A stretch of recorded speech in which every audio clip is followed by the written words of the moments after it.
Hi, I'm Logan Shemansky, and this is, Shiv Patel. and we created a fingerprint sensor, and we created a system around it that we thought would be most beneficial.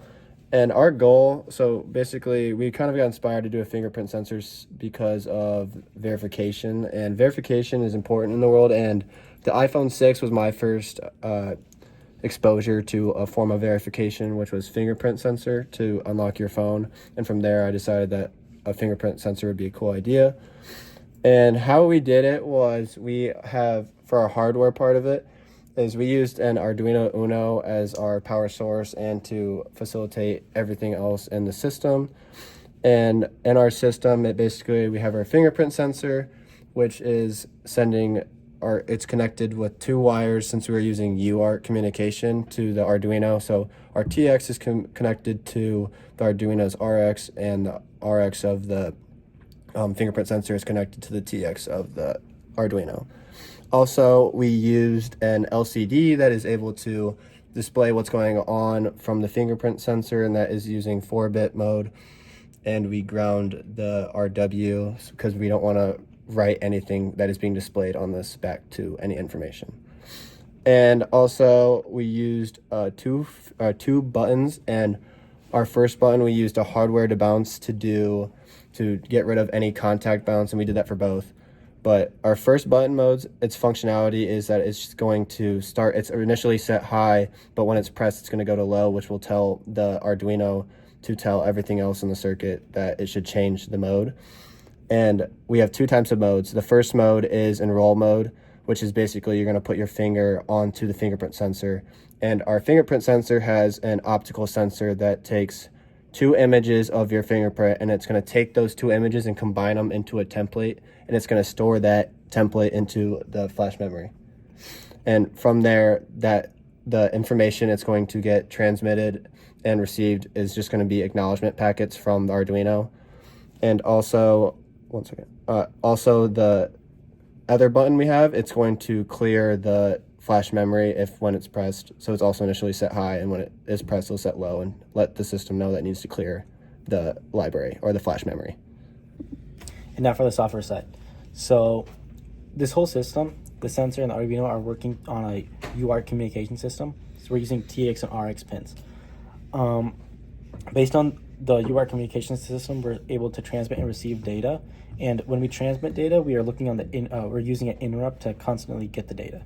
So whenever we send the command, the interrupt is checking to see if there's data to be collected from the acknowledgement packet that the sensor is sending back. And from the acknowledgement packet, we are parsing through to check where the confirmation code lies within the 16 to 20 bytes of info that it might send to us. Within the confirmation code, it's a hex code. So if it's 00, it typically means success for any command that we've sent in. Any other value would be an error.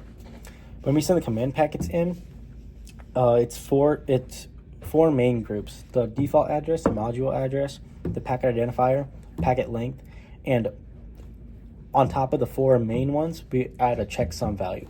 The checksum value is basically all of what I just said: the packet identifier, module address, default address, and packet length, all into one. So that checksum value is what the sensor checks in order to determine if the correct command packet was sent in to the system. How the enrollment process and verification process works. So for enrollment, what it does is it is going to capture the image when the user puts their fingerprint on the sensor. It's going to convert the first image into a buffer, and then it's going to take a second image and then convert the second image into a second buffer. And then it's going to take both images, put them on top of each other, and then create a final template. The final template is then stored with the ID that I send in through the Arduino using the C program. So for the verify process, what we do is we get the image, we convert the image into a buffer template, and that template is then compared to all the other templates that are in the flash memory of the sensor. The sensor holds flash memory that can hold up to 167 different templates, so 167 different fingerprints. At any point, the sensor's flash can be emptied by using this button. We'll demo that in a sec. Also, just one more thing to add for fun or just for more functionality, we added LEDs and buzzers just to help with understanding what's happening while the fingerprint sensor is being used. So basically, when nothing's happening, this red LED is going to be set high from our algorithm or our code that we've made in C program. But when you put your fingerprint onto the sensor, it'll turn yellow, and you're going to hold that on until it either turns green or back to red. And when it turns green, that means your fingerprint's enrolled, and after that happens, the buzzer will sound. And then also when you change it to verify mode and you put your finger on it, it will also turn green, and then this buzzer will play sound. And then here we'll just do a quick little demo. So here I'll enroll a fingerprint. So currently I'm stored as ID1. I'm going to enroll another one just so I can show you something. This one is stored as ID2. So if I try to enroll the same fingerprint twice, it's going to give me an error, and it's going to say found ID already. So that's already in the system. If I want to verify the fingerprint, it's going to say find ID2. So this was stored in ID2. If I try to verify a fingerprint that I haven't already put into the sensor, it's going to say not found. Yeah. Going back to enroll, let's say we power off and power on. So let's power cycle this.